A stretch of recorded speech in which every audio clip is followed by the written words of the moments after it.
What's going on, dreamers? I have a quick video for you guys about an alternative way to sense objects. Typically, the way is a zone. If you want to check if an object is going through a point, an area, you would use a zone. That's what I'm doing here. We have an emitter that's shooting a sphere through this wall, and we have a zone to detect it. Now, this thing that's moving is not collidable. That's important. We don't want it bouncing off the wall. For this hypothetical example, the sphere is going through the wall, and it's supposed to, and we want to check if it did go through the wall. This is very hypothetical, but I will show you an actual example of this at the end of the video. Notice how it's working.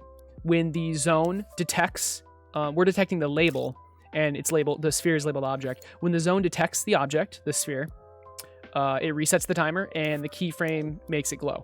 All right, that's working. What if we make it go faster? It stops working. So I've already figured it out. 8.6 times 10, so 86. And let me just show you. So it's being multiplied by 10. So the move speed of 86 is the max for this specific example. And you'll see it's actually moving straight through. So what's happening here? On one frame, the object is here. On the next frame, the object is here. It never gets picked up by this zone. And yes, if you did this, okay, maybe it wouldn't work. Yeah, okay, so if you made the zone bigger, it would work. But in a lot of cases, you're not able to just make the zone bigger. Maybe this is a hitbox and that doesn't make any sense.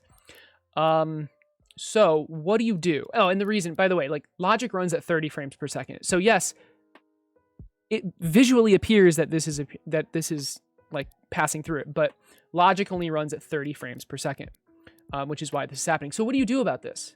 This isn't crazy or anything, but it's using collision, but not in the way you think. The way Dreams works is that collision only happens if one of the things that is colliding is movable.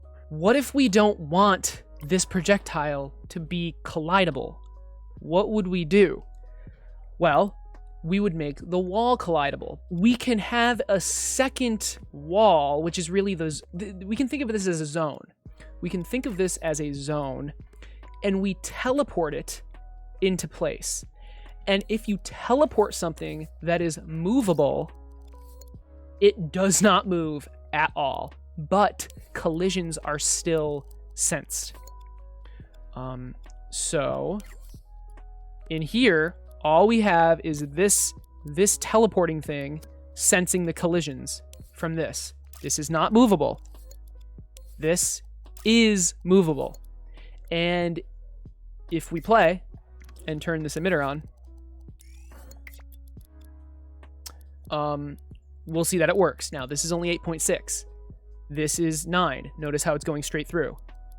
What if we increase the speed a little bit?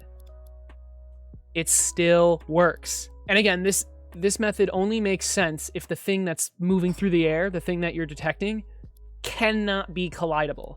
If it can be collidable, then you might as well just make it movable, and then make the wall non-movable. But this method of teleporting a movable object to act as a zone is really cool, because it's basically the same thing as a zone, but it runs at 60 frames per second as opposed to 30 frames per second. And I promised an example, so we're gonna go to good old Santa Dash, Santa Dash 2 that is, and if we play, away we go. We use this technique, all right? So we use the technique of we're teleporting, and we actually do it twice. We have one hitbox for presence and one hitbox for collision. We are teleporting the hitbox to the sleigh, and I can show that. I can show that because I published this, so I can edit this. And if we restart, look at this.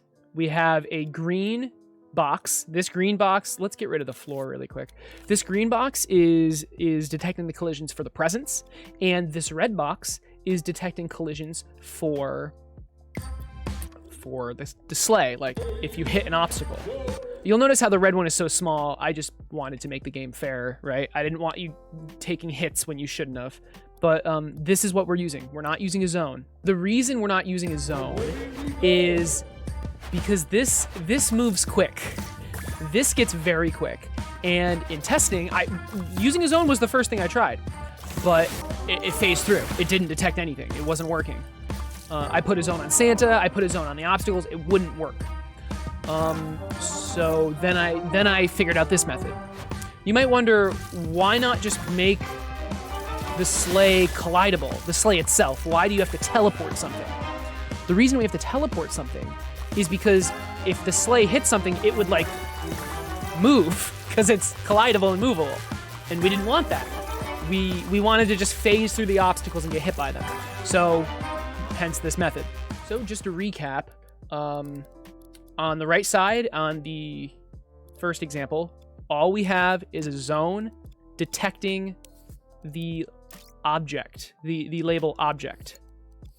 On this side, we have a collidable but non-movable projectile, let's say.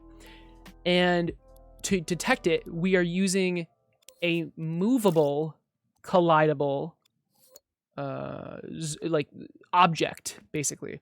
We are teleporting that object with target position and target orientation, and we are sensing if anything impacts this object, okay?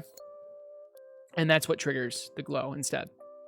Yeah, so 23 is too fast as well. So, I mean, sometimes, look, it's moving so fast, sometimes it phases through. Sometimes on one frame it's here, and on the other frame it's here.